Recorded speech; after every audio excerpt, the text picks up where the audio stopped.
Welcome to History's Mysteries, a place where the echoes of the past linger in the quiet of night. Here, forgotten worlds awaken softly, and the stories of time unfold like dreams. So settle in, breathe deeply, and let history whisper you to sleep. The fall of the Maya civilization, the jungles of Central America whisper with secrets older than time. Beneath their emerald canopy, stone temples rise from the earth, like the backs of sleeping giants. Once they gleamed in the sunlight, painted in vivid reds, yellows, and blues, and the air echoed with the chants of priests, the beat of drums, the hum of markets, and the laughter of kings. But now, the forest has reclaimed what men built. Roots split the stairways, vines veil the carved faces of gods, and parrots nest where once the rulers of mighty cities gazed upon their realm. Long before their decline, the Maya world stretched across what we now call southern Mexico, Guatemala, Belize, Honduras, and El Salvador. Hundreds of cities lay scattered among the hills and rivers: Tikal, Palenque, Copan, Calakmul, Caracol, and many others, each a center of art, science, and belief. They mapped the stars with astonishing precision, charting the cycles of Venus and the turning of time itself. They built pyramids that aligned perfectly with the solstice sun, and in the dim light of dawn, priests would stand upon their summits to greet the day with fire and incense. It was a civilization alive with purpose, yet bound by mystery. Its kings were both rulers and divine mediators between mortals and the gods. Every victory in war, every rainfall, every eclipse, these were threads in the web of cosmic order that had to be maintained. And so the Maya lived in rhythm with their calendars, their rituals, and their lands. But time, as they knew too well, moved in cycles, and every cycle had its end. In the centuries we now call the Classic period, from around 250 to 900 CE, the Maya flourished like no other culture in the ancient Americas. Stone cities rose across the Yucatan and the Petén, linked by roads that gleamed white under the sun. Farmers cultivated maize, beans, squash, and cacao in the fertile lowlands. Artisans carved jade and obsidian, scribes filled codices with hieroglyphs, and astronomers gazed into the heavens. Yet beneath this brilliance, signs of strain began to stir, whispers in the soil, tremors in the balance between people and nature. The lowlands, though lush, demanded delicate care. Crops thrived only when the rains came, and the dry seasons grew longer with each generation. To feed their swelling populations, farmers cleared more land, draining swamps and cutting forests that once called down the rain. Balance faltered. Fields turned to dust. Rivers shrank and harvests failed. Still, the kings demanded monuments and tribute. People obeyed, for to deny the divine order was unthinkable. War, once ceremonial and restrained, became desperate. City turned upon city as rival dynasties sought captives to sacrifice, resources to seize, or prestige to restore their fading glory. The monuments changed too. Once they told of coronations and cosmic harmony. Now they spoke of battles, captives, and blood. The gods had to be fed, the ancestors appeased, and the heavens convinced to bless the earth once more. Yet the rains came late, or not at all. In Tikal, once the crown of the Maya lowlands, the great plazas fell silent. Its temples, rising like mountains from the jungle floor, no longer echoed with music or ritual. The royal lineage that had endured for centuries began to fracture under pressure from enemies and famine. To the north, Calakmul, Tikal's eternal rival, struggled as well. drained by the same endless wars and the same failing skies. Across the land, cities flickered out like dying stars, their people fleeing to smaller settlements, their scribes laying down their styluses. Archaeologists would later find the evidence written not just in stone but in the earth itself. Traces of droughts lasting decades, layers of ash from burned temples, and bones of the malnourished buried in shallow graves. Yet the fall of the Maya was not sudden. It was a slow unraveling, a long twilight that stretched across generations. In the 8th and 9th centuries, rulers still built monuments, still spoke of divine right, and still recorded victories. But their words grew fewer, the stones smaller, and the dates sparser. The scribes must have felt it, that uneasy silence creeping into their world, the realization that time itself was faltering. In the city of Copan, deep in what is now Honduras, a ruler known as Yax Pasad Chan Yopat sought to restore his realm's former glory. His predecessors had built grand temples, and his dynasty had endured for 4 centuries. But when he came to power, the land around Copan was exhausted. The forests had been cut, the soil overworked, and the population stretched beyond its limits. Still, he ordered new monuments raised, perhaps hoping that devotion could heal what time had broken. Yet his people could no longer sustain the weight of kingship. Within decades of his reign, Copan was abandoned. All across the Maya heartland, the same story played out. Trade routes faltered, pottery styles changed, and the once steady calendar inscriptions ceased. Inscriptions that had been carved in stone for centuries simply stopped, as if the world no longer needed words. The last known long count date in the southern lowlands appears around 909 CE, carved at Tonina, a faint echo of a dying age. After that, silence. But the Maya did not vanish, their world transformed. In the northern Yucatan, new cities rose, Chichen Itza, Uxmal, and Mayapan, carrying forward fragments of the old ways. Here, the rains were kinder and the soil less burdened. Pilgrims and refugees from the south brought their stories, their gods, and their skills. Chichen Itza in particular grew into a magnificent hybrid of old and new, blending Maya traditions with influences from distant peoples like the Toltecs.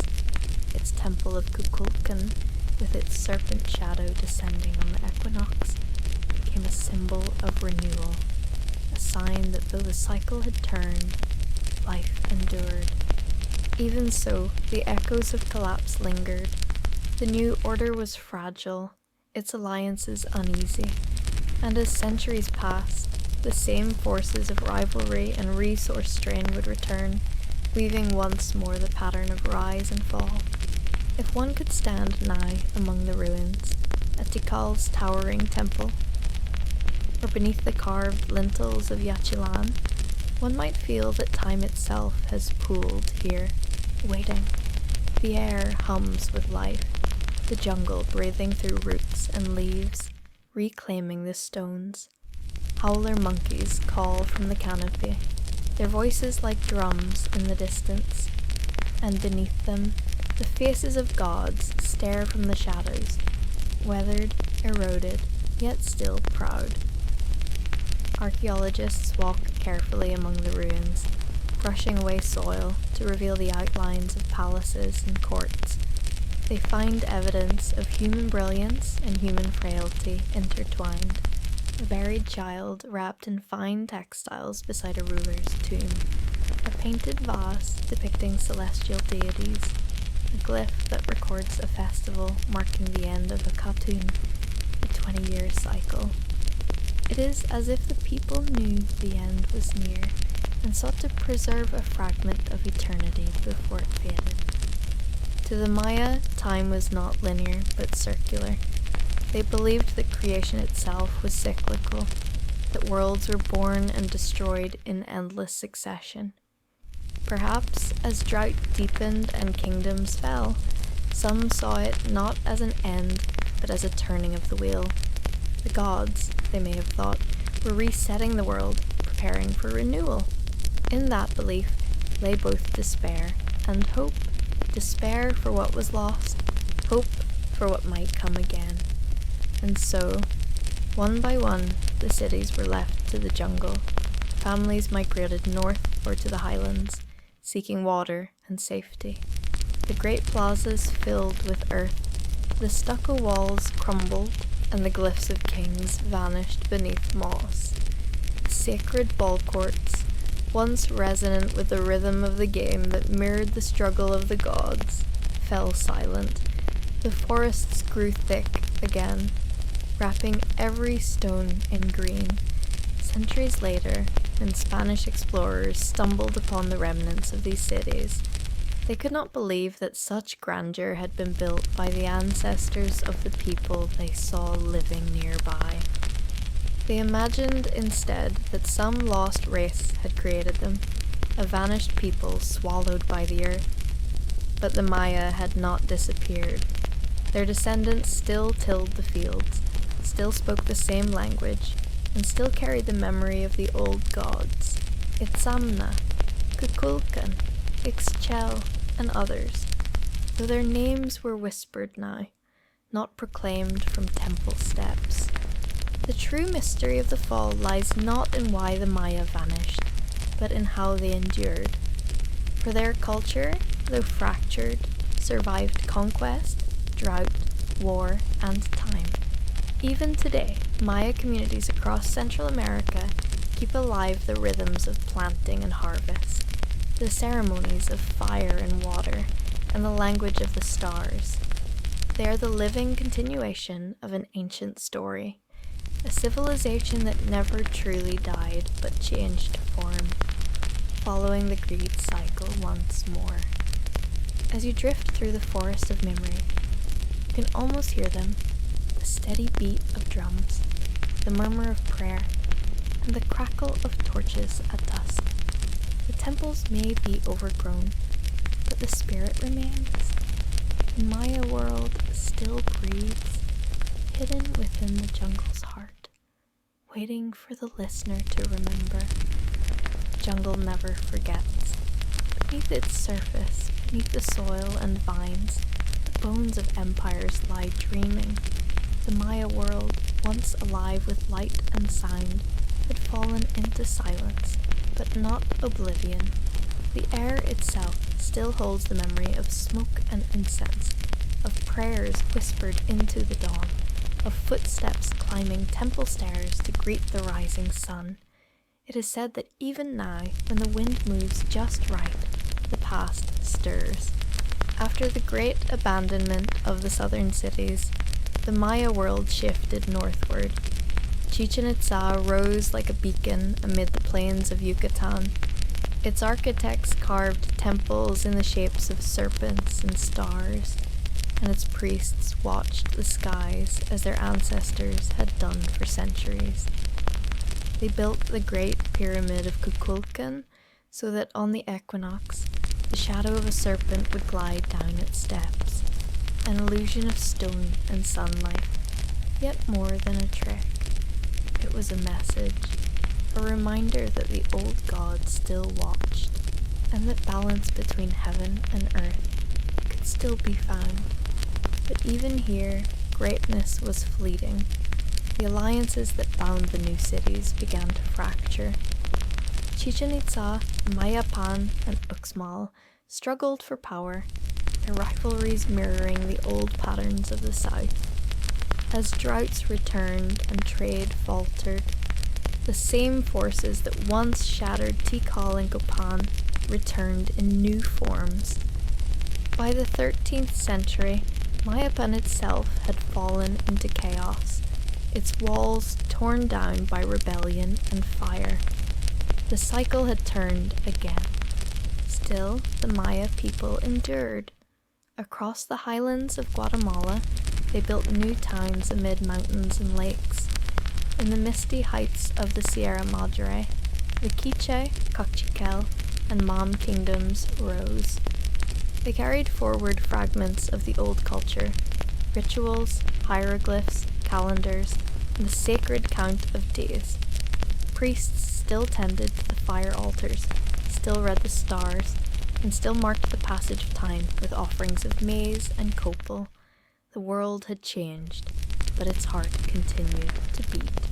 By the time Europeans arrived in the early 16th century, the Maya world was still alive, though scarred.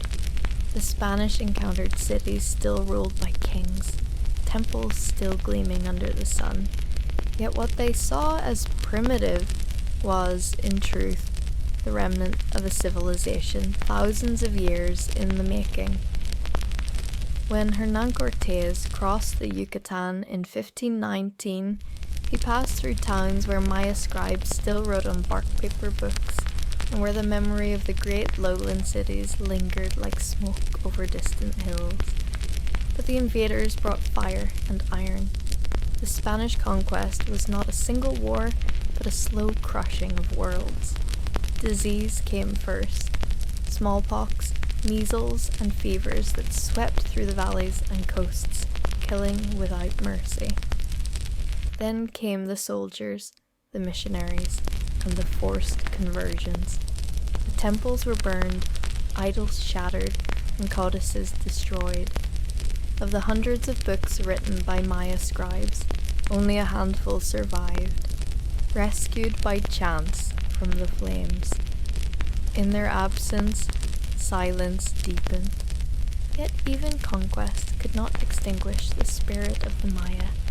Their gods hid behind new names, and their rituals adapted to new times. The cross became entwined with the ceiba tree, symbol of the universe. Saints took on the attributes of old deities. Beneath the surface of Catholic prayers, the ancient rhythm continued.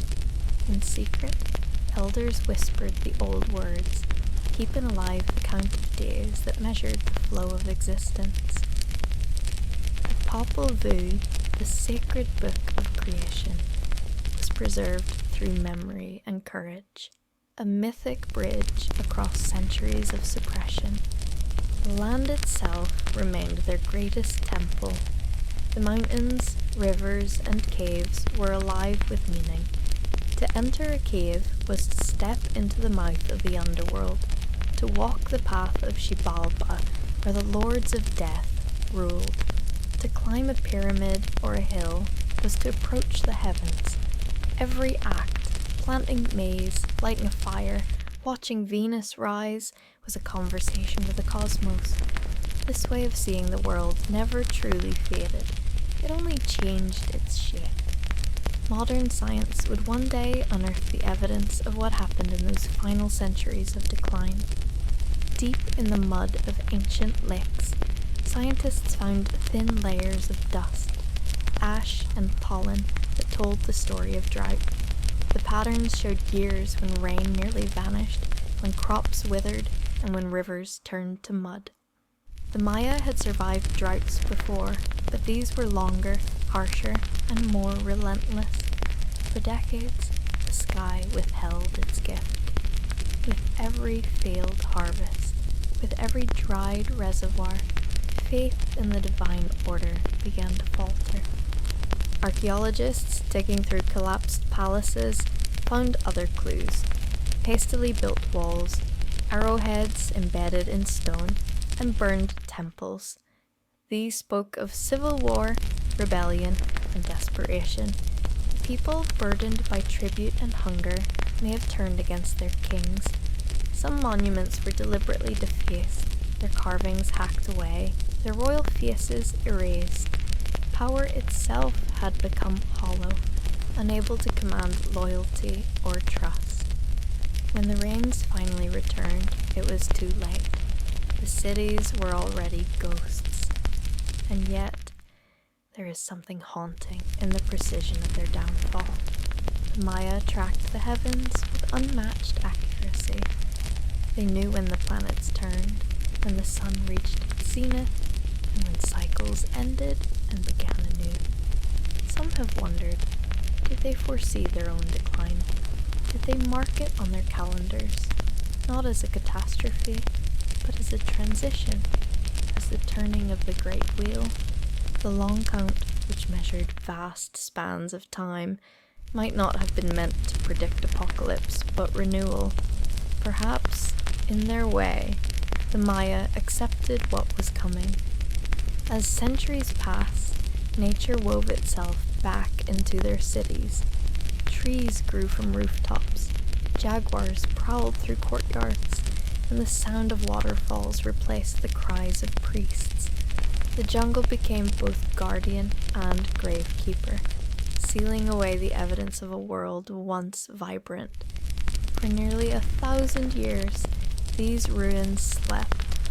When explorers stumbled upon them again in the 19th century, it was as if the earth itself had decided to remember. The first explorers who hacked their way through the forests of Guatemala and Belize were stunned by what they found. Immense pyramids covered in carvings, plazas aligned to the stars, and stairways rising through vines. They saw hieroglyphs that no one could read, faces of kings whose names were forgotten, and altars whose purpose was lost. The world called it a mystery, the mystery of a vanished civilization. But to those who lived nearby, it was no mystery at all. The descendants of the builders still lived in the surrounding villages. They had never vanished. They were still there, tending fields, speaking the old languages, and watching the same stars. It would take decades for the world to recognize that truth. Scholars eventually deciphered the Maya script, realizing it was a complex written language of poetry, history, and ritual. Stone by stone, word by word, the voices of the past returned. They told of births and deaths, wars and alliances, offerings to the gods, and the flow of time itself. Far from being lost, the Maya story had simply been waiting to be read again. Today, archaeologists continue to uncover new temples, cities, and roads buried beneath the jungle. From the air, LiDAR scanning reveals networks of causeways stretching for miles, connecting once thriving urban centers. Entire regions have been mapped, showing that the Maya world was far more interconnected than anyone had imagined. A vast web of communities sustained by trade, faith, and shared destiny.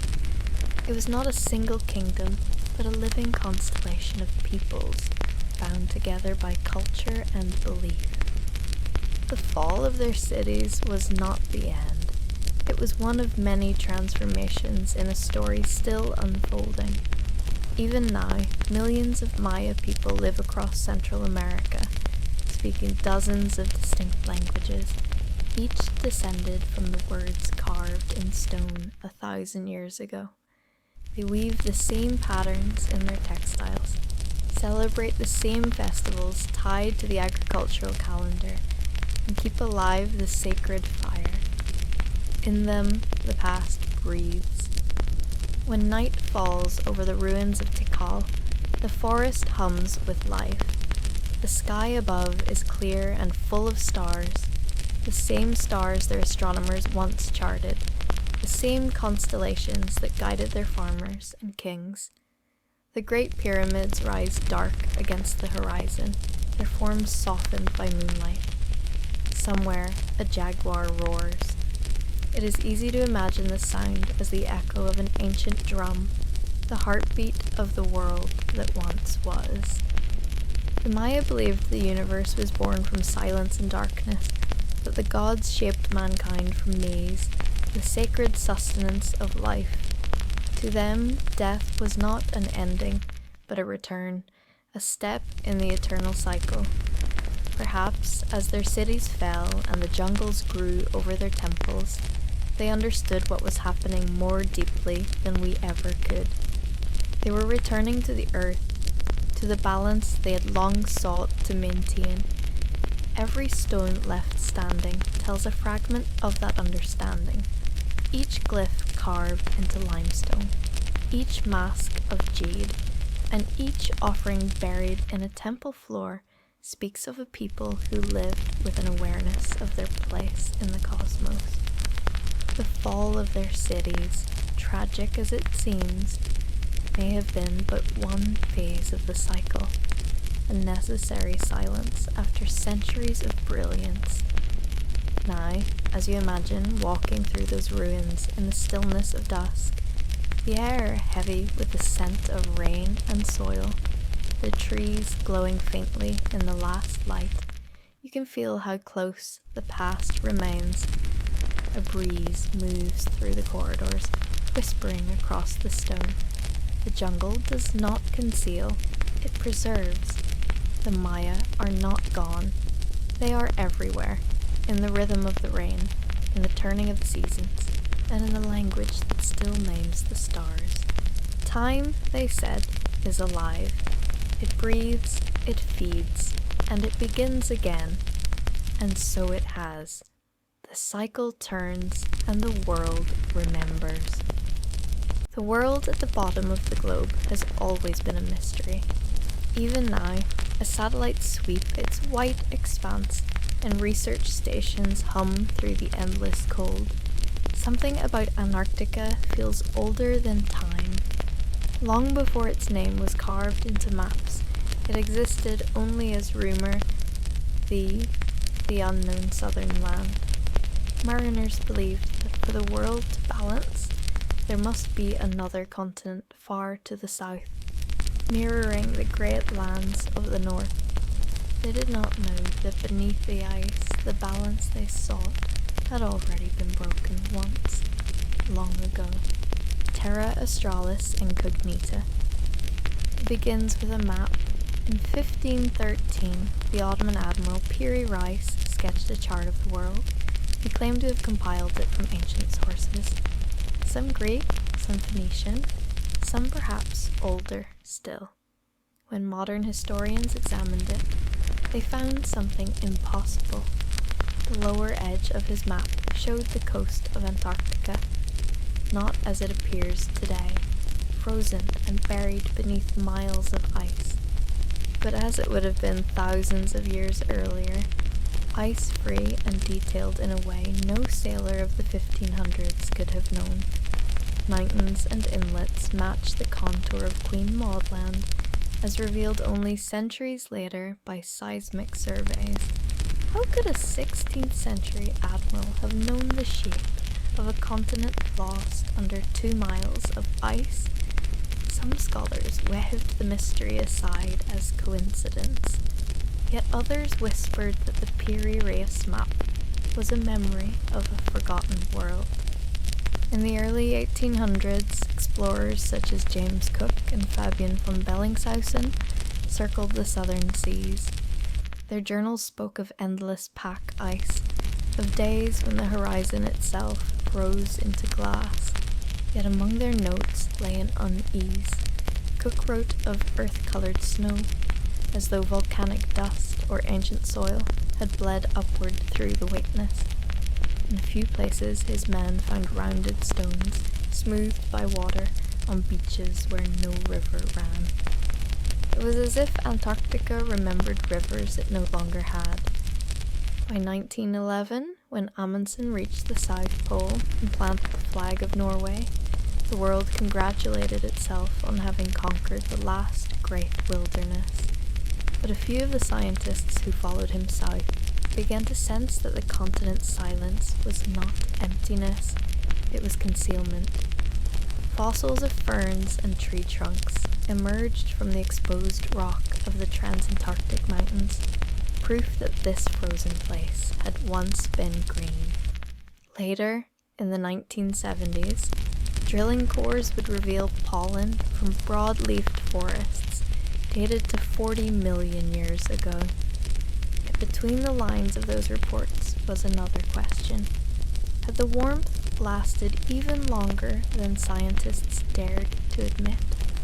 Long enough, perhaps, for humans, or something like them, to have walked those shores before the great freezing began. In 1939, a German expedition landed on the Queen Maud coast. Officially, it was for whaling and mapping, but among the documents later declassified after the war, there were photographs of geometric shadows under the ice. Triangular forms too regular to be natural. Some dismissed them as crevasse illusions. Others, especially those who had seen the Piri Reis map, believed they had found the outline of ancient structures buried in the glacial crust. Half a century later, when satellites began measuring gravitational anomalies, they detected strange densities beneath that same region, shapes of stone unlike mountain ranges, clustered in hexagonal patterns beneath miles of compacted ice. To the public, these results were written off as data noise.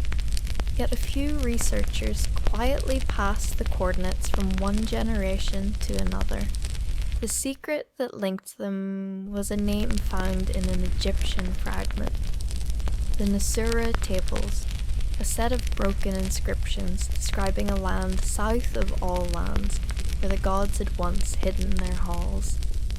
The hieroglyphs spoke of frozen waters above mountains and pillars that sleep beneath the white sky. For centuries it was assumed to be myth, perhaps a poetic metaphor for death, but the tables also included a sequence of star positions corresponding to roughly 10,500 BCE, the same alignment recorded on the Giza Plateau. If both sites referred to the same epoch, the implication was staggering. Civilization, as we define it, did not begin in Sumer or Egypt, but somewhere else, long before the last ice age ended. Modern geology tells us that around 12,000 years ago, Earth's climate changed abruptly. Ice sheets collapsed, sea levels rose, and entire coastlines vanished. To most historians, this is the boundary between prehistory and history, the dawn of agriculture, the birth of settled life. But to a handful of fringe scholars and explorers, it marks something else. The erasure of a world advanced enough to leave maps, myths, and perhaps ruins, now locked beneath Antarctica's frozen cap. In 1958, when the International Geophysical Year opened Antarctica to global scientific collaboration, several nations began deep core drilling to study ice strata. One Soviet team working near Lake Vostok detected odd temperature gradients and magnetic interference. Their logs mention artificial heat signatures more than 2 miles down, as though some metallic body, warmer than its surroundings, lay buried there. The report was quietly sealed, and the team relocated. When Western scientists requested the raw data, they were told it had been lost in transmission. Decades later, satellite radar confirmed the existence of Lake Vostok itself, a vast body of liquid water trapped beneath 4 kilometers of ice, isolated for millions of years. And yet, at its eastern edge, sensors detected straight lines and right angles along the lake bed, the geometry of architecture, not geology. In 1999, a joint Russian-American project attempted to lower instruments through a borehole toward the subglacial lake. The feed transmitted for only seconds before cutting out, but those seconds were enough to show what looked like carved basalt walls descending into darkness. The images were dismissed publicly as noise, pixel artifacts. Unofficially, they were copied and stored under restricted classification. What lies beneath Vostok is still unknown, but some of those who saw the first data spoke of an arrangement resembling a city grid extending for kilometers. The idea of an Antarctic civilization was once dismissed as fantasy, a companion to legends of Atlantis. Yet if one steps back and reads the evidence not as myth but as memory, the pattern becomes harder to ignore. Cultures from Egypt to the Andes preserve tales of luminous teachers, of gods who arrived from a land of ice, teaching astronomy and geometry, then vanishing when the world drowned. The pre-Incan legends of Viracocha, the Sumerian accounts of Enki, even the Hopi stories of the ant people, all speak of a race that survived a great flood by retreating beneath the world. Could these be echoes of refugees from a continent destroyed by the sudden onset of ice? Geologists studying Antarctica's crust have long noted its peculiar thickness, as if vast constructions or dense foundations once underlay it. The continent's bedrock is divided into two masses, East and West Antarctica, connected by a rift valley filled with volcanic ridges. Some seismic readings show cavities hundreds of meters tall within those ridges. Officially, they are lava tubes. Yet when the US Navy conducted Operation High Jump in 1947, a massive expedition involving ships, aircraft, and over 4,000 men, the mission's declassified goals included aerial mapping and testing of cold weather equipment. Unofficially, its logs describe flights encountering sudden warm air pockets, fog banks that interfered with compasses, and glimpses of dark openings in the ice cliffs. Admiral Byrd, who commanded the operation, later wrote in a private note that he had seen a land beyond the pole, lush and green, over which flew creatures unlike any known. Critics dismiss this as exhaustion or poetic metaphor, but Byrd's words, written before his death, include coordinates that point directly toward the sector where those gravitational anomalies still persist. Scientists today insist Antarctica has been buried beneath ice for at least 14 million years, but ice cores are dated by trapped atmospheric gases, not by the materials below.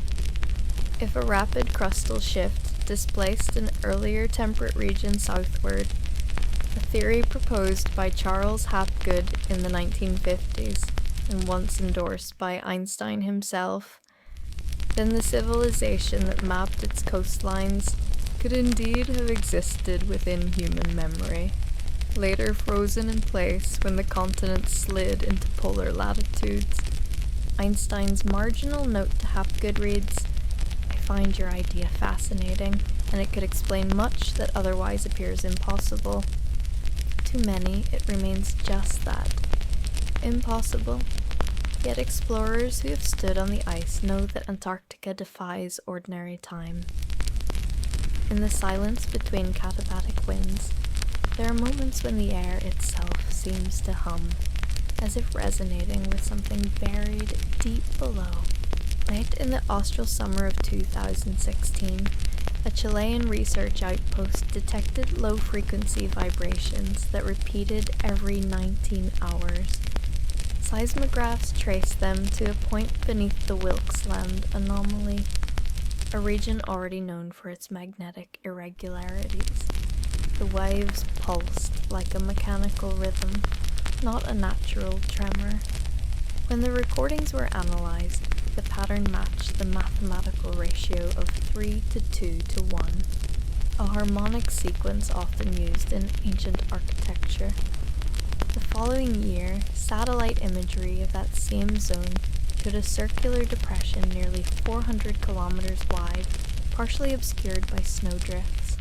To the untrained eye, it looked like an impact crater, but its edges were smooth, its center unusually flat, as if not from a collision, but from subsidence. Beneath it, gravity readings suggested a dense metallic structure 3 kilometers down. No natural process could explain its symmetry. When this data reached a handful of independent analysts, one of them, a geophysicist named Dr. Lena Voronin, compared the dimensions to known ancient sites. The ratio of its diameter to depth matched precisely that of the Great Pyramid of Giza, magnified 1,000-fold. She proposed that both were built upon the same geometric principles, A planetary grid once mapped by a civilization that understood Earth's energy lines, her paper was quietly withdrawn from publication. Within months, she accepted a private research position in the Southern Hemisphere. She has not been heard from publicly since, and so the story returns to silence. The same silence that has always cloaked Antarctica. The silence of white horizons and buried time. But beneath the weight of ice and secrecy, the pattern remains. Maps that should not exist. Magnetic fields that hum with artificial order. Legends that converge on a single idea that our history began, not in the Fertile Crescent, but on a continent now locked in eternal winter. The ice does not forget, and in its depths, the past waits, preserved in crystalline stillness. The ice does not forget. It holds every flake of fallen snow, every breath of vanished air. Layer by layer, year by year, it keeps its memories in silence. Beneath that silence, something older than memory still sleeps. In the austral winter of 2017, a multinational team quietly assembled under the guise of climate research.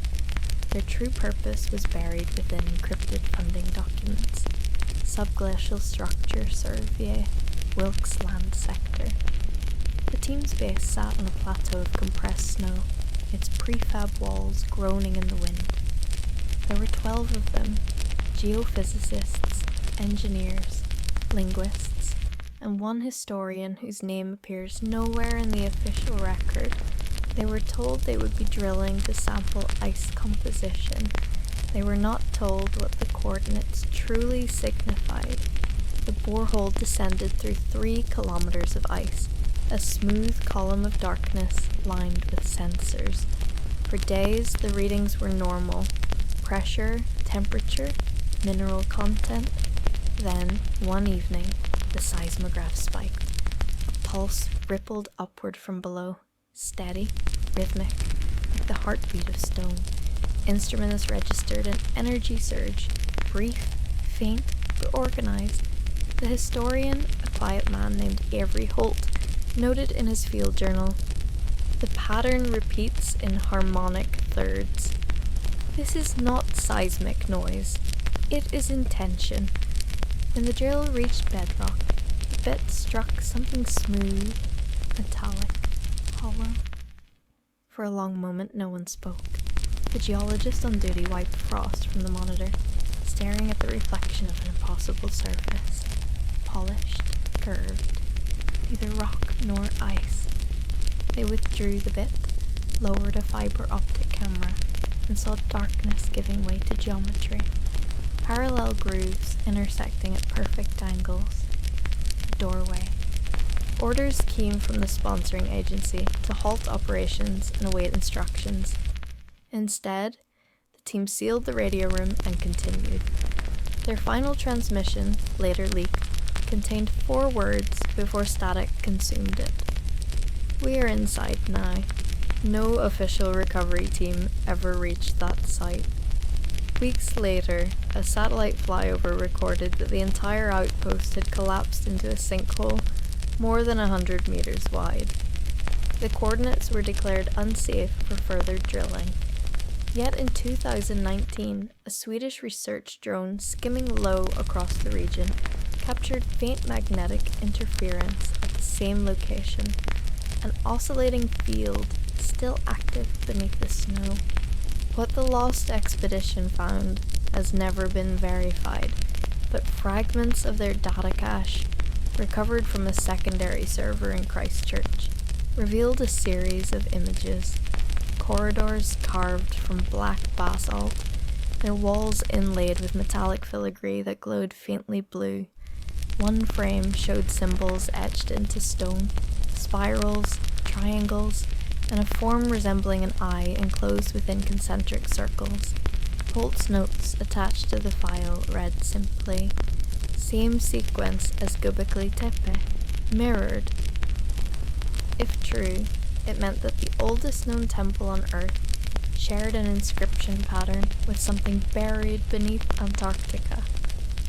Göbekli Tepe dates to at least 9,600 BCE, the very era when ice began to seize the southern world. Across the next few years, whispers spread through academic circles. A handful of climatologists who had analysed deep core anomalies were reassigned or retired abruptly. One, Dr. Amira Chen, gave a single interview before vanishing from public life. "The isotopic data doesn't lie," she said. "Something released heat from within the continent about 12,000 years ago, fast enough to melt localized sections from below. Not volcanic, not tectonic. Controlled, as if the land defended itself." When asked what she meant, she only replied, "There are mechanisms under that ice older than us." The notion of mechanisms would have seemed absurd a century earlier, but radar mapping in the 2020s uncovered regular rectangular voids stretching in linear paths hundreds of kilometers long beneath the Ross ice shelf. Officially, these were interpreted as subglacial channels. Unofficially, a few analysts compared their spacing to the street grids of ancient cities. One even overlaid the pattern upon a transparent projection of Plato's description of Atlantis. The ratios matched within 5%.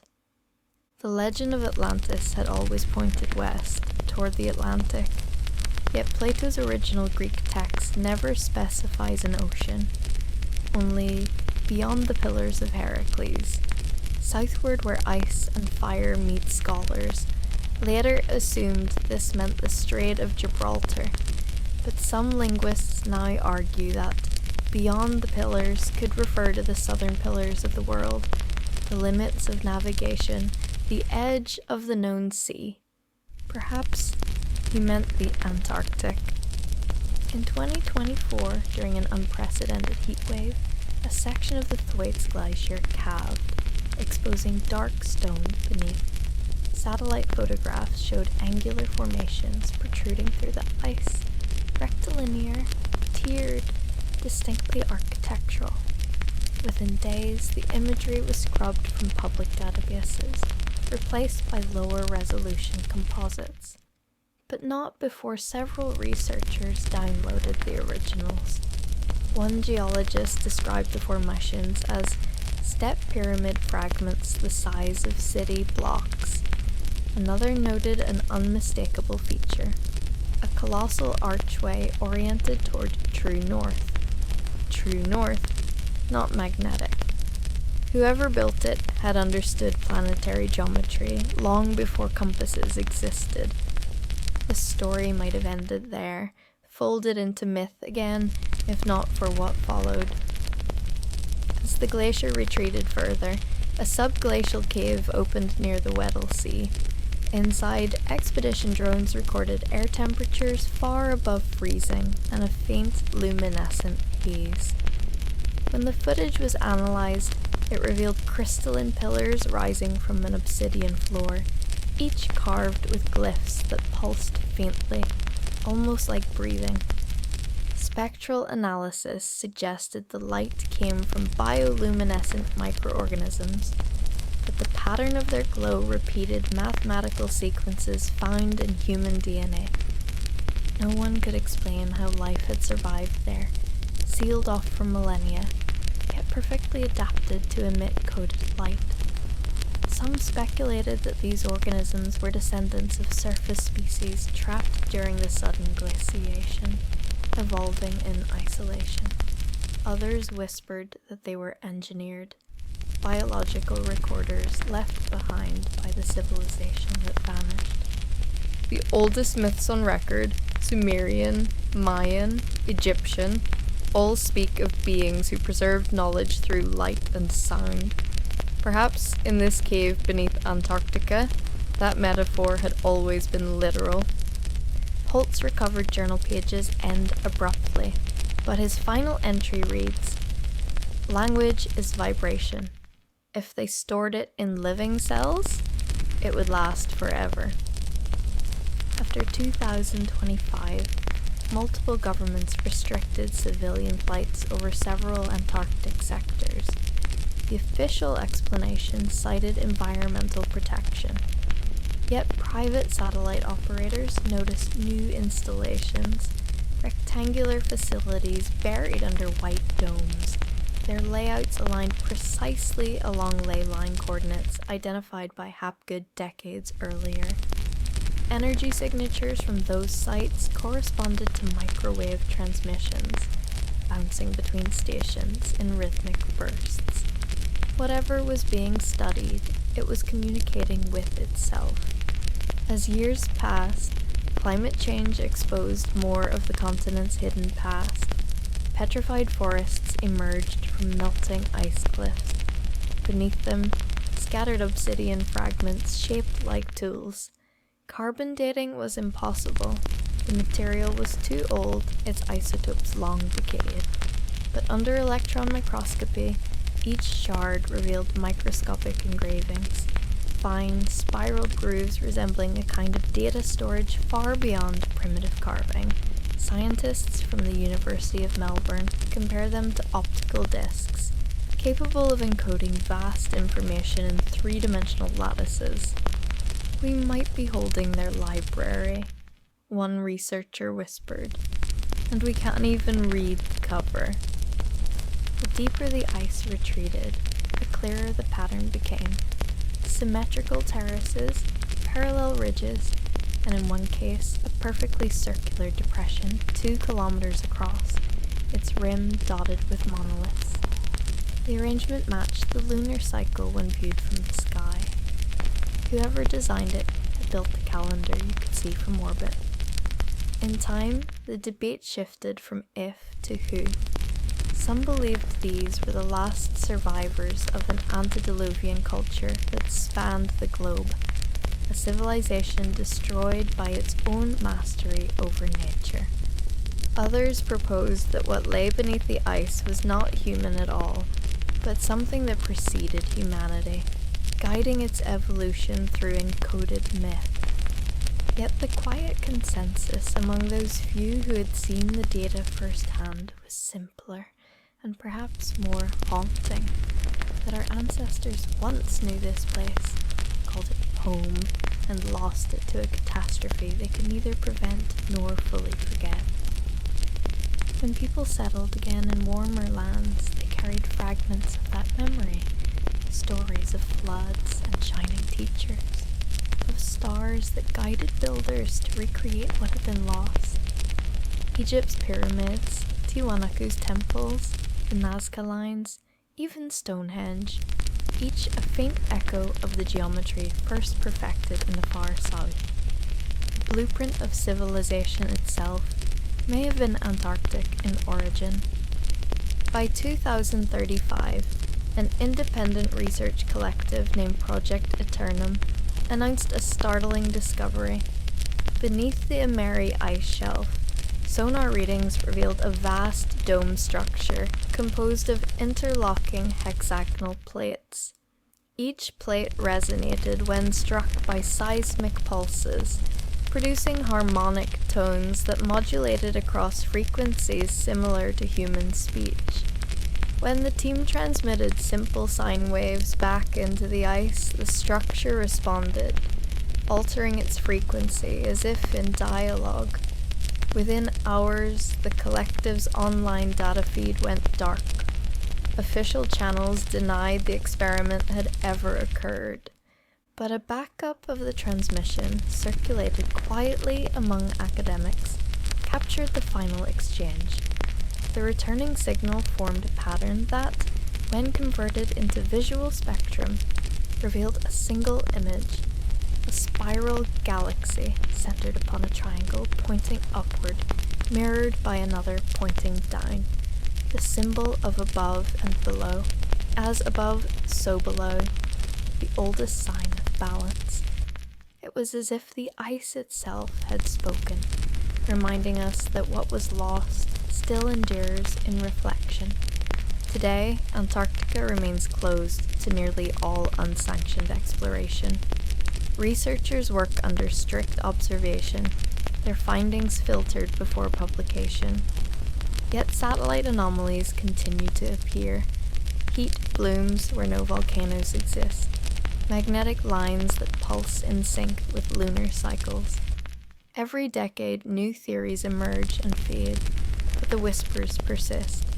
The map was right. The myths were memories. The ice is only a veil. If one could stand at the South Pole on a windless night and listen closely, perhaps they would hear it, the faint hum rising through the frozen earth, like the low note of an immense instrument tuned to the heartbeat of the planet. Some say it is the cry of shifting glaciers. Others, the breath of a civilization dreaming beneath its own tomb. Imagine descending through the miles of ice, through centuries of snowfall compacted into translucent glass. The air grows warm, tinged with mineral sweetness. Below, light glimmers, soft, blue, alive. You step into a cavern vast as a city, its walls carved with spirals that seem to move when you breathe. A river of liquid water winds through arches of obsidian, reflecting constellations no longer visible in the night sky. In the center stands a pillar engraved with patterns that match the human genome. At its base, the words, or their ancestor, spiral inward. You became the memory, so the world would begin again.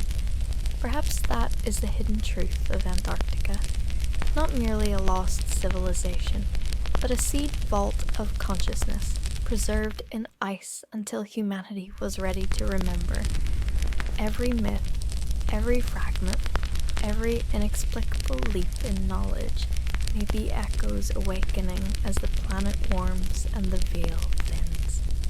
And maybe, one day soon, when the last sheet of ice slips into the sea, the halls beneath will breathe again, machines will hum, lights will rise, and the forgotten architects of the world will look upon their descendants and know that the long winter has finally ended.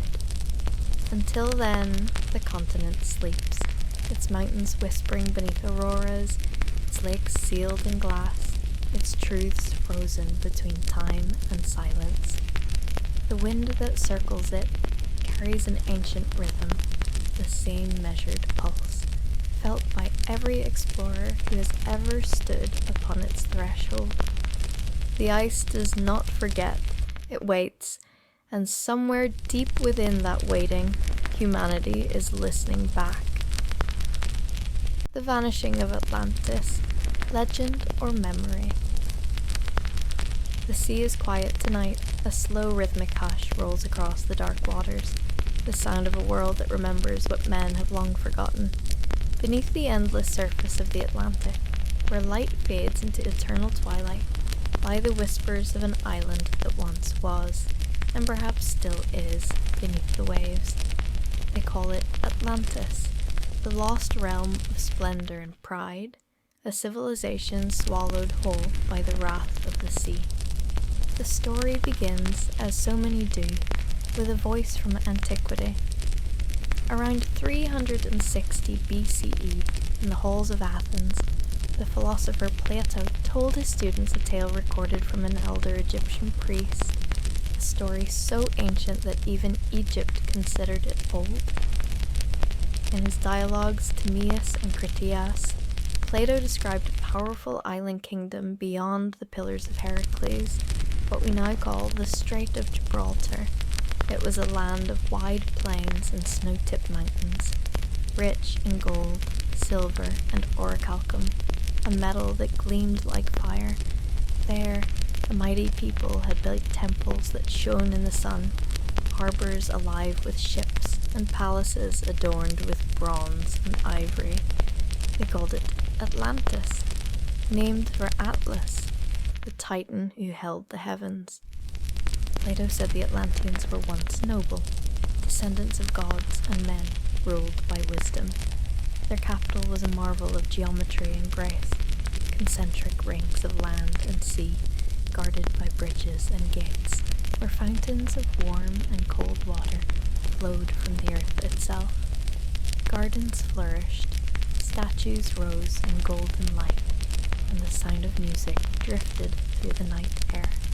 But as centuries passed, power bred arrogance, and the hearts of men turned from virtue to conquest. The Atlanteans, once lovers of truth and harmony, began to covet the lands beyond their own. Their armies sailed eastward across the sea, seeking to subdue the peoples of the Mediterranean. It was then that the gods, seeing their corruption, decided to humble them. In a single day and night of misfortune, the island was swallowed by the sea. For thousands of years, the world has debated whether Plato's story was a parable or a memory. Was it a philosopher's allegory for moral decline, or the faint echo of a cataclysm that truly occurred in prehistory?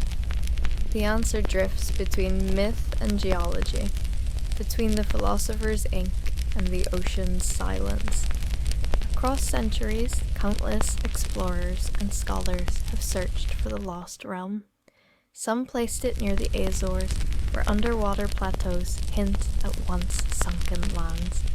Others pointed to the Mediterranean itself, to Crete, Santorini, and the shattered remains of Thera.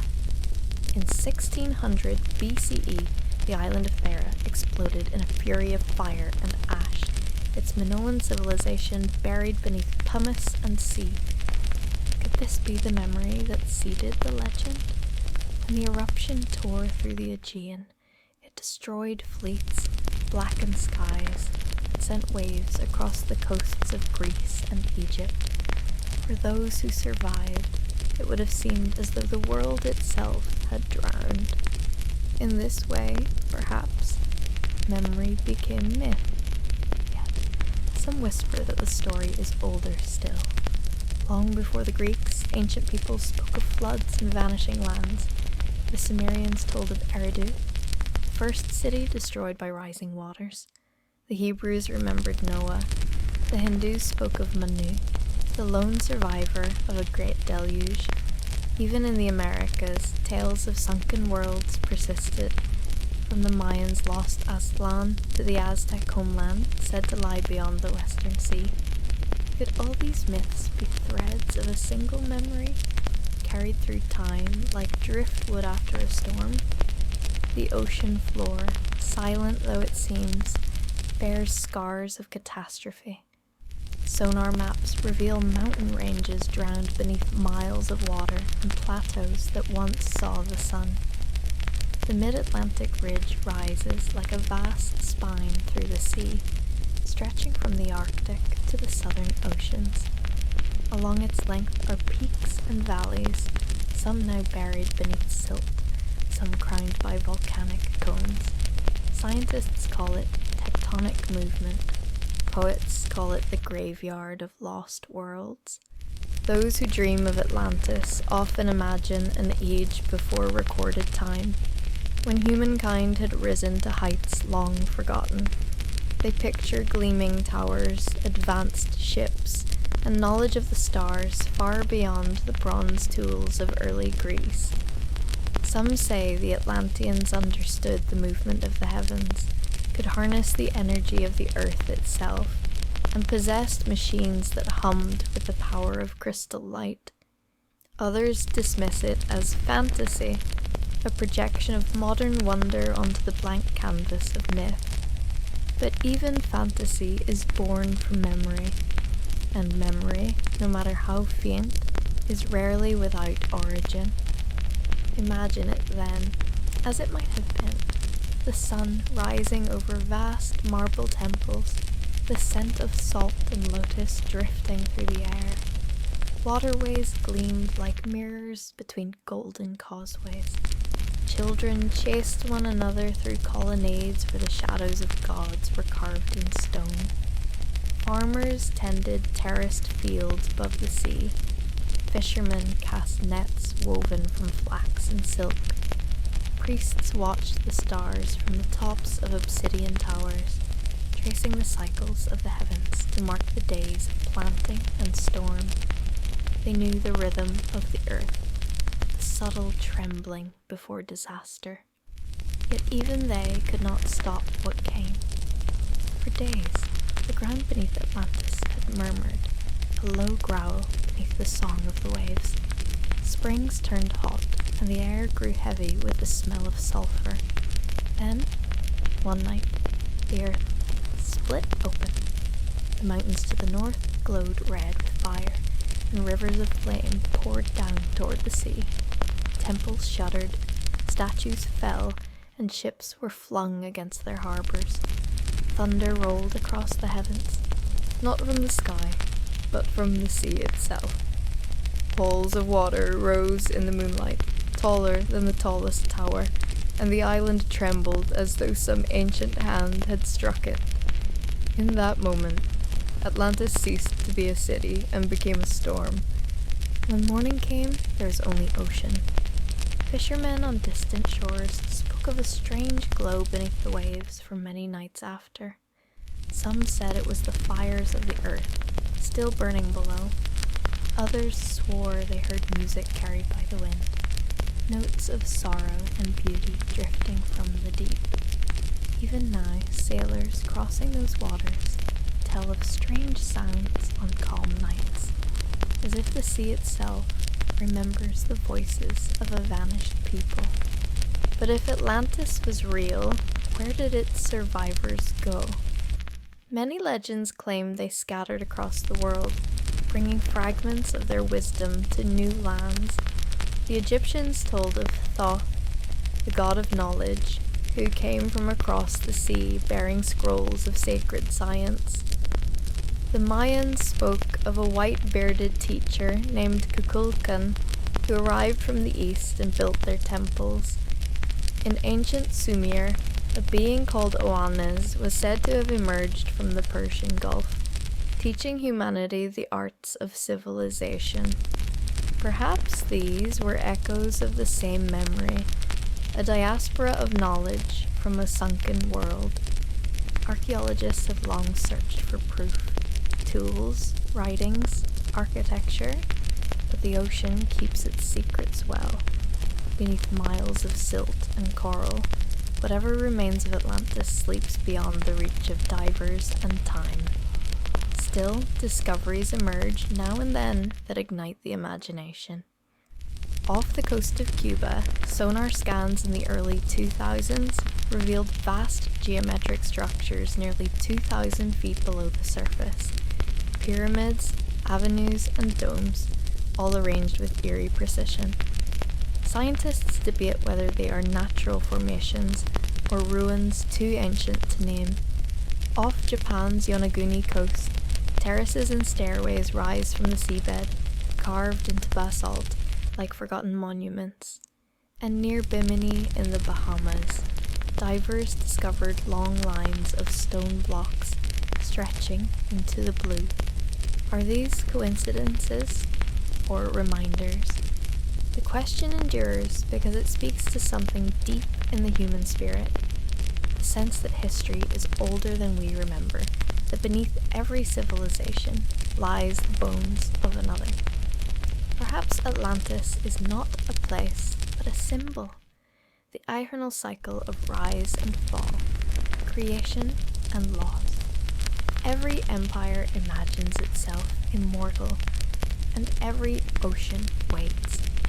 And yet, something in the world still hints at a deeper truth, the alignments of ancient monuments, the shared myths of floods and suns, and the sudden appearance of knowledge in early cultures all suggest that humanity remembers more than it can explain. Perhaps, far back in the mists of time, a real people once watched their world sink beneath the horizon, and their story became legend. What began as eyewitness became parable, then philosophy, and finally dream.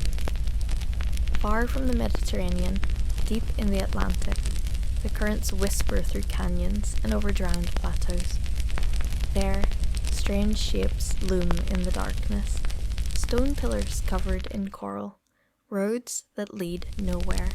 The ocean hums, its vibrations, faint but constant, as though some echo of that vanished world still stirs below. If one were to listen closely, perhaps the sea would tell its story, not of gods or punishment, but of memory itself. And so the question remains, did Atlantis ever truly exist? Or does it live only in the space between memory and myth? Perhaps the answer lies not in the past, but in us, in the faint recognition that somewhere, once, humanity reached farther than we can now imagine, and paid the price of forgetting. The waves move endlessly. The stars above trace their old familiar paths. Somewhere below, a city sleeps, its towers draped in coral, its streets lit by the flicker of bioluminescent fish where torches once burned. And when the moonlight strikes the sea just right, the water seems to shimmer with outlines of rings and walls, as though the ghost of Atlantis still rises, waiting for a dawn that will never come. The currents shift, and we drift deeper into that silence where memory and ocean entwine. Imagine now the seabed, unlit but not lifeless. A vast plain of sand and stone where creatures glide through black water. To most, this is emptiness, but to the earth itself, it is a graveyard of worlds. Sediment layers tell stories in whispers of carbon and ash, each stratum a memory pressed beneath pressure and time. Somewhere among these ancient layers may rest the last trace of Atlantis. Modern science, cautious yet curious, continues to chase that echo. Geologists trace the tectonic scars that cut across the Atlantic basin. They speak of plate boundaries, of rifts and mantle plumes that could have swallowed whole islands. Oceanographers send drones and sonar arrays across the abyss, mapping each ridge and valley. Anthropologists compare myths separated by oceans yet bound by the same refrain, a world drowned, a people lost. What they cannot explain is how such stories persist in every corner of the earth, as if the trauma of one great flood was etched into humanity's collective soul. In Greenland's ice cores, tiny bubbles preserve the air of 10,000 years ago. Within them, scientists have found signs of sudden climate collapse, rapid warming, floods, and volcanic winters.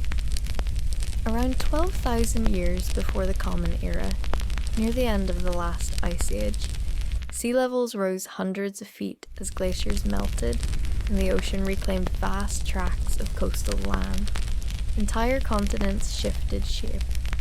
What if Atlantis was not one island, but many? Those coastlines swallowed by the returning sea? To the survivors, it would have seemed as though the gods themselves had destroyed their world overnight. Ancient ruins along the world's continental shelves support the thought. Off India's Gulf of Cambay, sonar revealed structures miles long beneath the silt, dated to millennia before Egypt's first pyramids.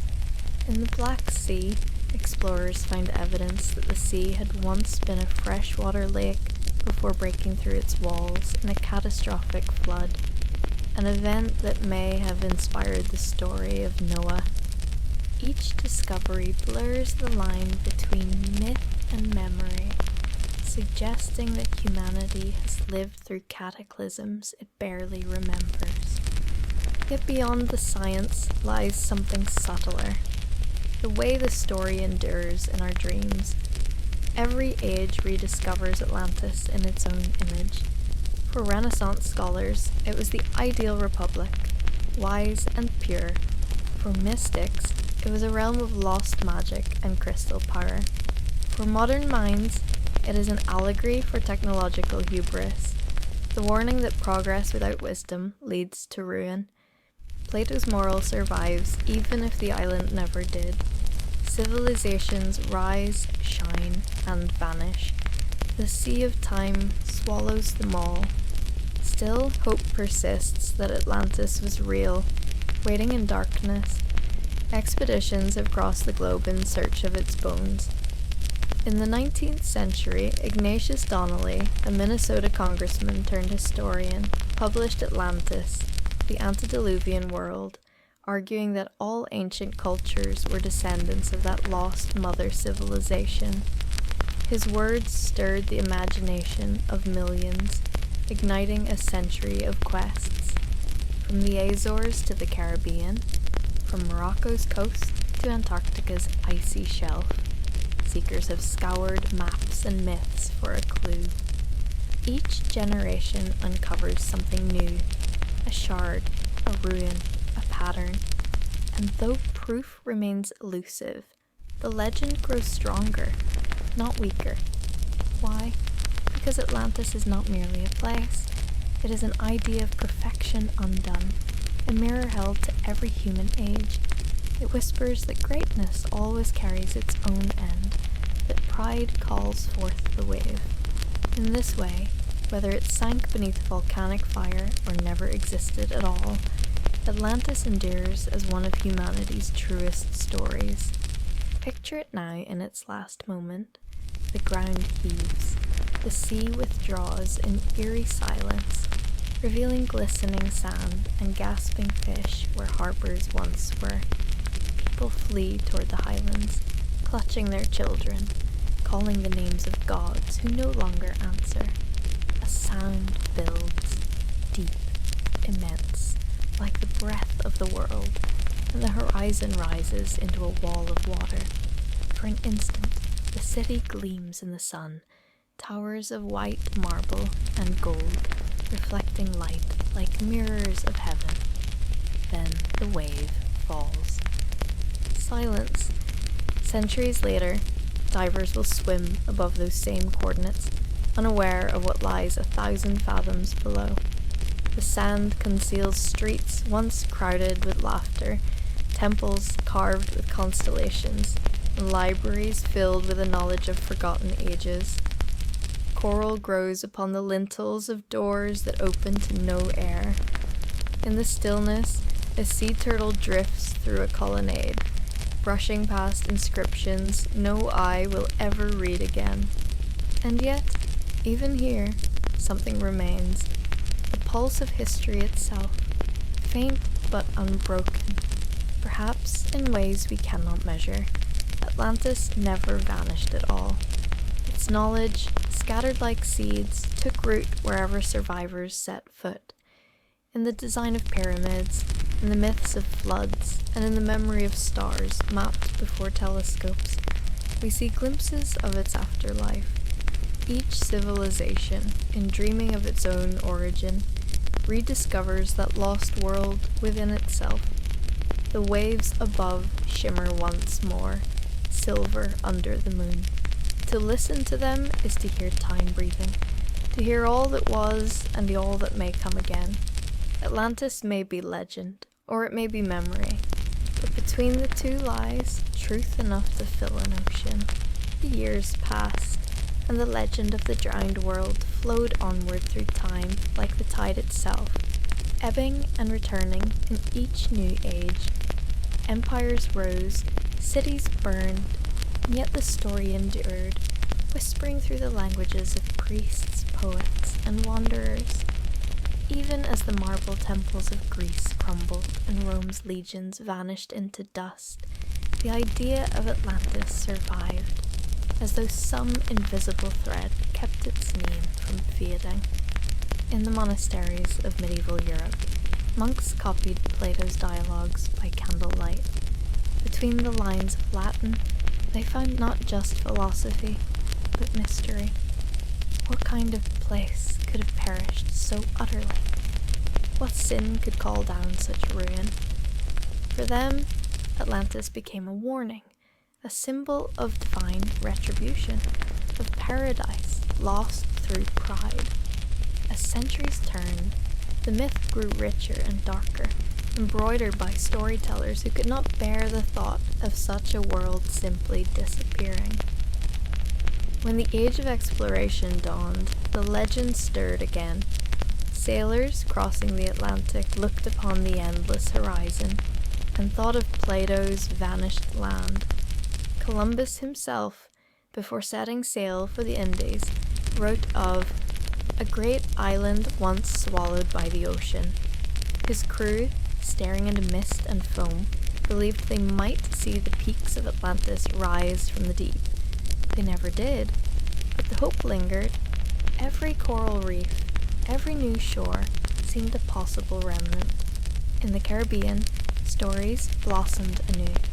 Spanish chroniclers returning from the New World spoke of ruins deep in the jungles of Central America, stone temples older than memory, cities whose builders had vanished like ghosts. Some claimed these were the colonies of Atlantis' survivors, scattered across the world after the flood.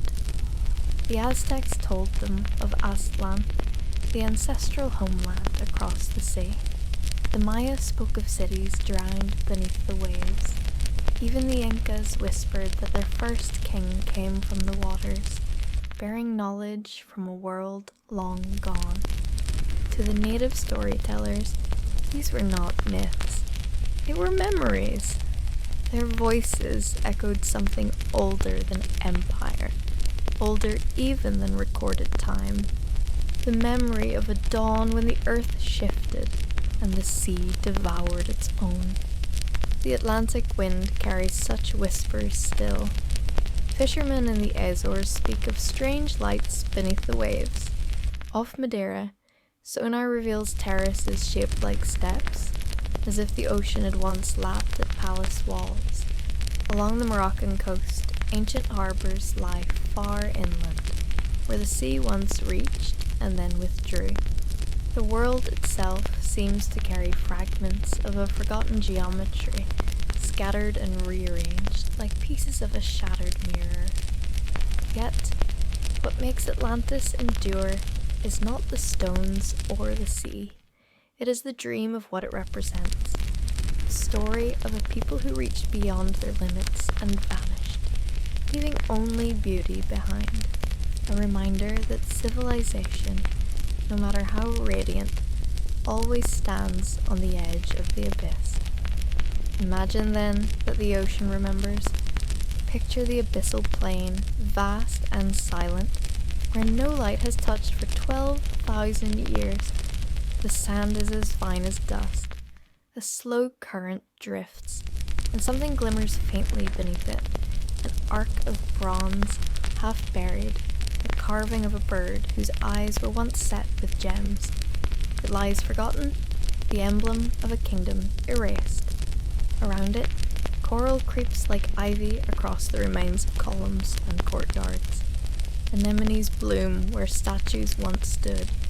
Fish pass through doorways, silver and silent, as though visiting a temple of their ancestors. There is no sound here except the slow pulse of the sea. But if one could listen deeply enough, not with the ears, but with the mind, perhaps a rhythm could still be felt.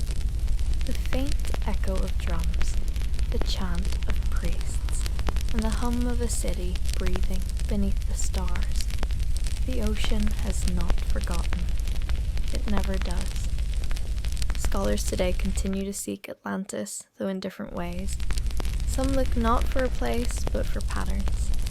They trace ancient maps, alignments of megaliths, genetic migrations, and myths that recur with uncanny similarity.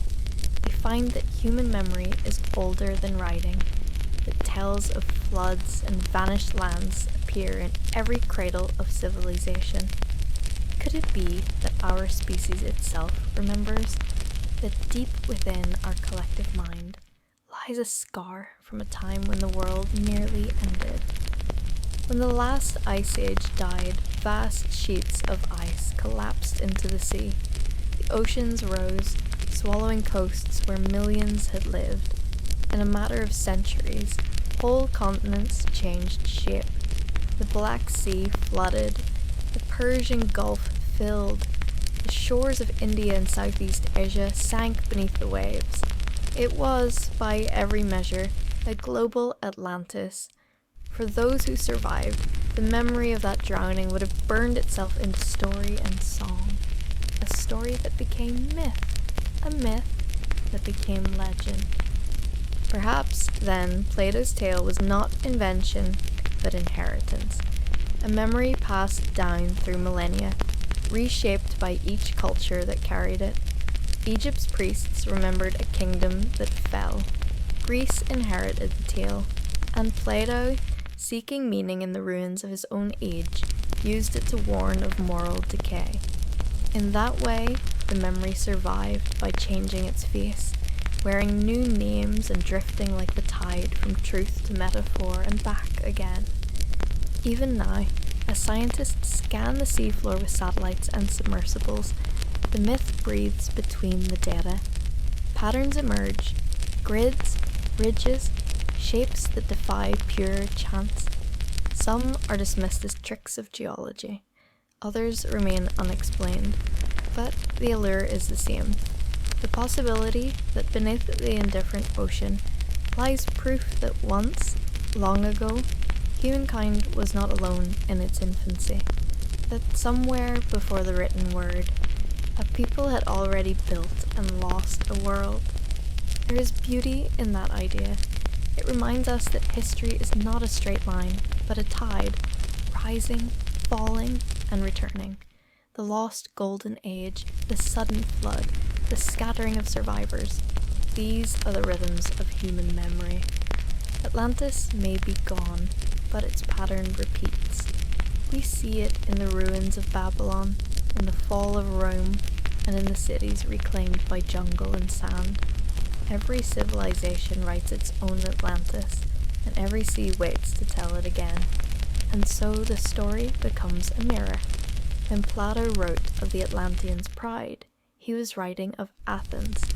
When we speak of Atlantis today, we are speaking of ourselves, of the dream of perfection and the fear of losing it. The myth endures because it is never only about the past. It is about the fragility of the present, about how easily light can sink into darkness. Perhaps that is why the ocean feels so familiar when we gaze upon it.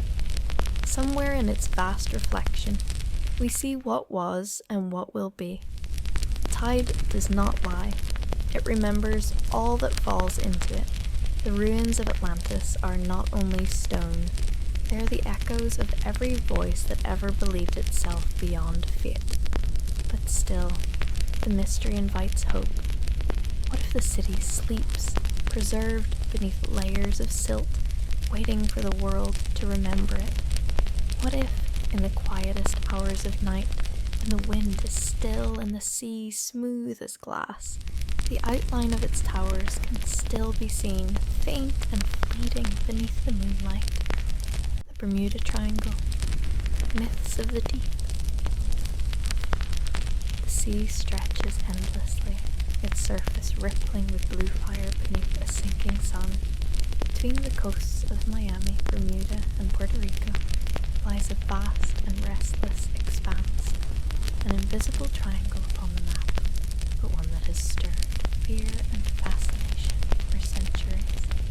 They call it the Bermuda Triangle, a name whispered with both awe and apprehension, for within its watery borders, ships have vanished, planes have fallen from clear skies, and men have disappeared as though swallowed by the deep itself. The air above this region hums strangely, alive with unseen currents. Compass needles quiver, radio signals dissolve into static, and the line between sky and water seems to blur. Those who have crossed this domain tell of sudden squalls that rise from calm seas, of luminous clouds pulsing like veins of light, of ghostly shapes that drift beneath the surface, ancient and unidentifiable. It is a place that seems almost sentient, as if the ocean itself were guarding a secret. Mariners of old charted it cautiously, drawing small skulls and question marks upon their maps, warning future sailors of dead waters. To some, It was a portal to another world, to others, the ruins of one long forgotten. The first whispers came centuries ago in the age of exploration. Spanish galleons vanished en route from the New World, their holds heavy with silver and gold. Survivors, few as they were, spoke of a sea that boiled beneath them, of lights in the sky that shimmered like liquid glass. Christopher Columbus himself recorded strange lights hovering over the waters as he neared these latitudes in 1492, describing them as dancing fire in the sky. His compass, he wrote, refused to point north. As the centuries unfolded, the legend deepened. The triangle became a riddle written in waves, a realm where reason faltered. The SS Marine Sulphur Queen, the Cyclops, the Star Tiger, Flight 19. Their names echo through time, each swallowed whole by the same haunted stretch of sea. Each disappearance added another layer to the myth, another entry in the silent logbook of the abyss. But the story of the Bermuda Triangle is not only one of loss, it is a mirror, reflecting mankind's endless curiosity about the unknown. Scientists, sailors, dreamers, and storytellers have all gazed into its depths, seeking truth among the shadows. Some see nature's fury, others see something far older, beyond the reach of modern understanding. At dusk, the sea takes on a strange stillness. The wind softens and the horizon fades into a violet haze. Beneath the surface, cold currents twist like living things. Deep within those unseen waters lie trenches that fall miles below the light. Valleys filled with thermal vents that breathe like sleeping giants. There are places where compasses whirl, not from magnetism, but from the subtle bending of the Earth's magnetic field. Invisible rivers of force that ripple beneath the crust. It is as though the planet itself murmurs through this region, speaking in the language of storms. And yet, for all the scientific theories, methane hydrates, rogue waves, magnetic anomalies, there is something deeper here, something ancient. For in every myth, there lingers a fragment of memory. Sailors of the Caribbean once told tales of an island that rose and sank like a ghost, seen only at dawn. The Arawak people spoke of a sea gate, a place where spirits crossed into the underworld. Later, the legend would merge with whispers of Atlantis, the sunken kingdom said to lie somewhere beneath these waters. It is easy to imagine that if any place on Earth still bore the scars of that lost civilization, it would be here, beneath the turquoise veil of the Bermuda Triangle. In 1969, a diver named Robert Payne descended off the coast of Bimini, chasing such a rumor. What he found astonished the world. Rows of massive limestone blocks stretching for hundreds of feet under the sea. Perfectly aligned, they looked like an ancient road, leading straight into the deep. The Bimini Road, they called it. Some said it was proof, a remnant of Atlantis. Others claimed it was nothing more than nature's geometry. But to those who have seen it in the shifting half-light beneath the waves, the feeling is unmistakable, a sense that the stones remember. From above, the triangle seems placid, a tourist paradise, its islands gleaming beneath the sun. Yet, beneath the glittering surface lies a graveyard of history. Wreckage litters the ocean floor. Wooden ribs of 18th century ships, engines from vanished aircraft, relics of human ambition strewn like bones across the sand. But deeper still, below where light fades entirely, sonar has captured shapes that defy classification. Symmetrical structures, too perfect for coral, too deliberate for accident. Even the sea life behaves oddly here. Fishermen tell of glowing eels and transparent jellyfish rising from the deep during moonless nights. Pilots describe strange mists that shimmer with static, swallowing their planes like breath. And in rare cases, survivors who have returned from the Triangle speak of lost time. Minutes, hours, even days unaccounted for, as if reality itself had paused and resumed without them. One such account came from Commander Benjamin Britten, who flew through the Triangle in 1970. His instruments failed, the sky turned white, and when he emerged, he found his plane hundreds of miles from his last known position. His clock had stopped for 10 minutes. His fuel consumption was impossibly low. Scientists could not explain it, and Britain himself never flew that route again. The sea remembers, and it guards what it keeps. At night, the waters near Bermuda glow faintly.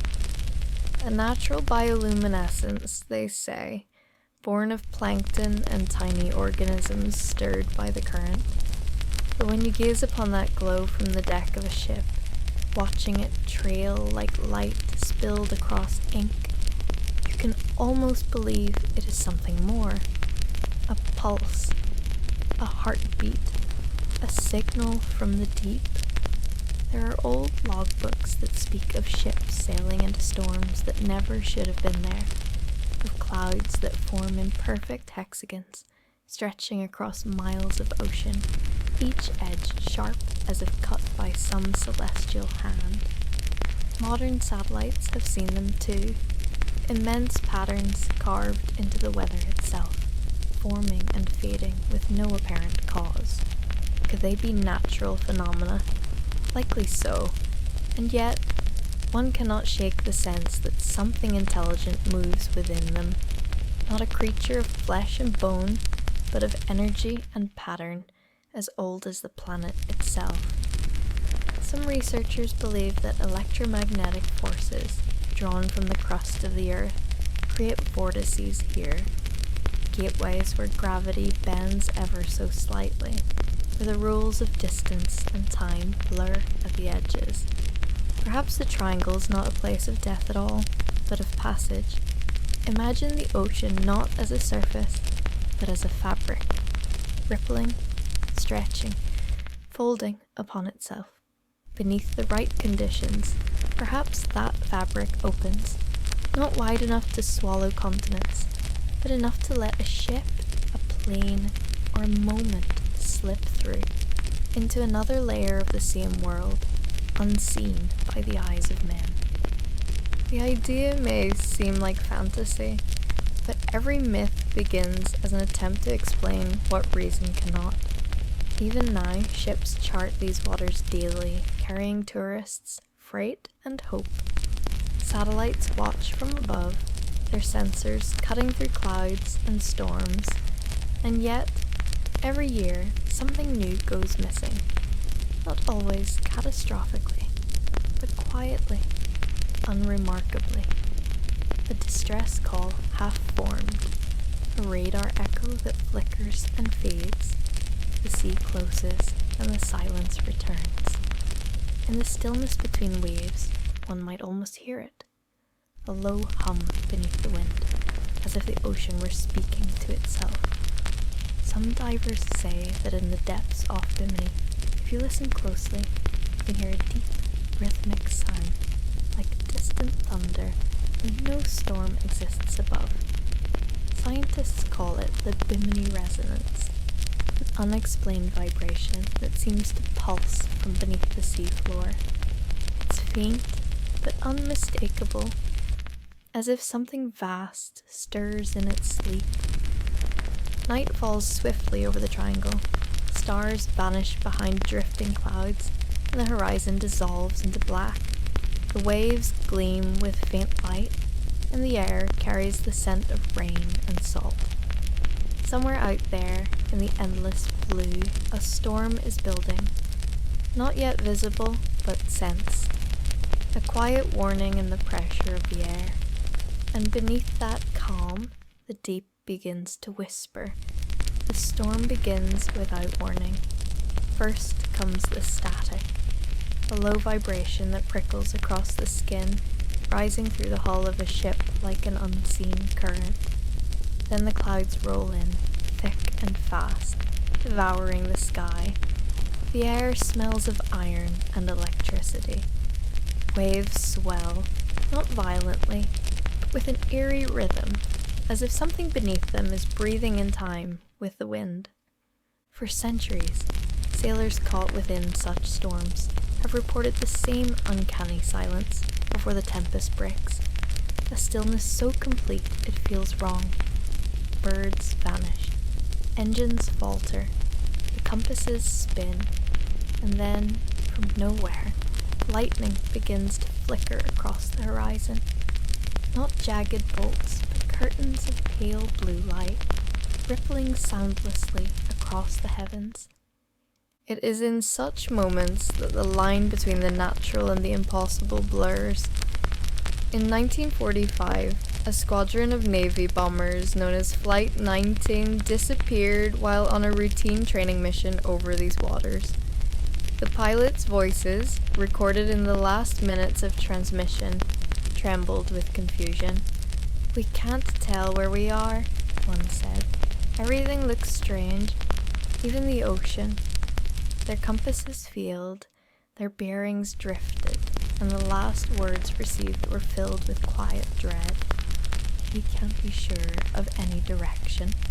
Even the sea doesn't look right." Hours later, a search plane sent to find them also vanished. No wreckage was ever found. Modern explanations cite disorientation, magnetic flux, and human error. But to those who listen to the deep pulse of this sea, something about those words lingers. Even the sea doesn't look right. What could make an ocean look wrong to men who knew it so well? Perhaps the surface itself bends, a mirage not of light, but of reality. Perhaps they saw not the sea as it was, but as it once had been. The triangle has long been a crossroads of time and tide. Beneath its surface, oceanic ridges collide and fracture, releasing plumes of heat and methane gas that shimmer through the water like molten glass. Scientists have mapped these plumes, but some divers insist that what they've seen beneath them defies geology. Columns of light, pulsing like living pillars, rising from fissures in the sea floor and vanishing into the darkness above.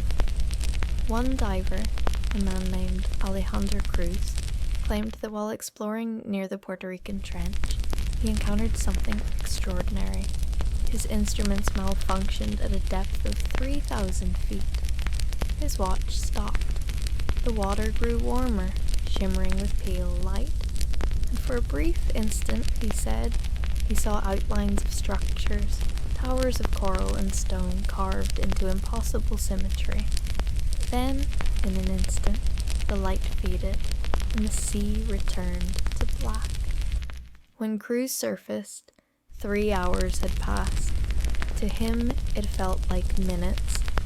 The triangle is vast, stretching across 500,000 square miles, yet it holds its secrets close. There are places within it where the water seems denser, heavier, where sound travels strangely, where sonar pings echo for seconds longer than they should. Submariners report currents that twist like ropes, dragging objects sideways rather than downward. It is as if the very geometry of space folds upon itself here, curving invisibly in the deep. Some physicists have proposed that natural magnetic anomalies could bend electromagnetic fields, warping navigational instruments. Others whisper of something more exotic. Micro wormholes, brief distortions in space-time, small as raindrops, yet powerful enough to distort perception. Most dismiss the idea as science fiction, what if those anomalies are ancient? What if they've always been here? Silent gateways between the world we know and the world that waits beyond? When storms churn above, the triangle becomes a living thing. Winds roar in spirals, and lightning descends like veins of fire into the waves. From the decks of passing ships, clouds seem to twist around invisible cores, spiraling into the sea and then back into the heavens. Pilots have reported flying through holes in storms, brief tunnels of light surrounded by walls of cloud. For seconds they see nothing but blinding radiance, then emerge into still air, miles away from where their instruments said they were. Is it mere turbulence, or something deeper, guiding them through unseen paths in the sky? Legends tell of ships appearing years after they vanished. In 1955, a cargo vessel named Conemaugh was sighted drifting east of Nassau. It had disappeared 10 years earlier without trace. When the Coast Guard boarded, they found tables set, lights working, but not a soul aboard. The chronometers all stopped at the same moment. There were no signs of struggle, no damage, only silence, and a lingering smell of ozone in the air. In maritime archives, there are dozens of similar accounts. They are written off as folklore, coincidences, or misreported sightings. But if even one were true, it would suggest that the triangle is not a graveyard, but a gate, one that sometimes opens both ways. Some say the secret lies not in the sea, but below it. Oceanographers have long speculated that beneath the crust of the Atlantic, ancient ruins lie buried, perhaps remnants of a prehistoric civilization erased by cataclysm. The Kaisal Bank, west of Bimini, is dotted with submerged terraces that appear carved, not formed. Sonar scans show symmetrical walls and rectangular plateaus aligned along cardinal directions. Nature rarely builds with such precision. Could it be Atlantis, as Plato once described? A realm swallowed by the sea in a single day and night of misfortune? If so, the Bermuda Triangle may not be a curse, but a scar. The wound left behind when a civilization vanished beneath the waves. The myths speak of crystal power, of energy harnessed from the earth itself. What if such forces remain, still humming beneath the seabed, interfering with our machines, bending the fabric of magnetic north, and pulling at the edges of time? The ancients may have understood things we no longer grasp, ways of channeling the planet's resonance, tuning it as one might tune an instrument. If such energy still lingers, then perhaps every compass that spins, every plane that vanishes, is but a note struck from an ancient song the earth once knew. Night returns to the sea. The wind cools and the waves glitter with ghostly fire. Somewhere below, the trench yawns wide, a black chasm swallowing light. Within that silence, something moves, not creature, not machine, but memory itself. Imagine descending through that darkness. The last traces of sunlight fade. Pressure grows immense, yet the water is calm. The beam of a submersible cuts through the gloom, illuminating shapes half buried in sediment. Smooth pillars, worn by centuries, etched with patterns no current culture can read. A faint hum vibrates through the metal hull. Instruments flicker, and for one breathless instant, the explorer feels it, a pulse through the ocean, deep and steady, like a heartbeat from another age. It is then you understand. The sea is not silent. It remembers everything. Every lost ship, every drowned whisper, every spark of lightning that ever touched its skin. The Bermuda Triangle is an archive, written in tides instead of ink.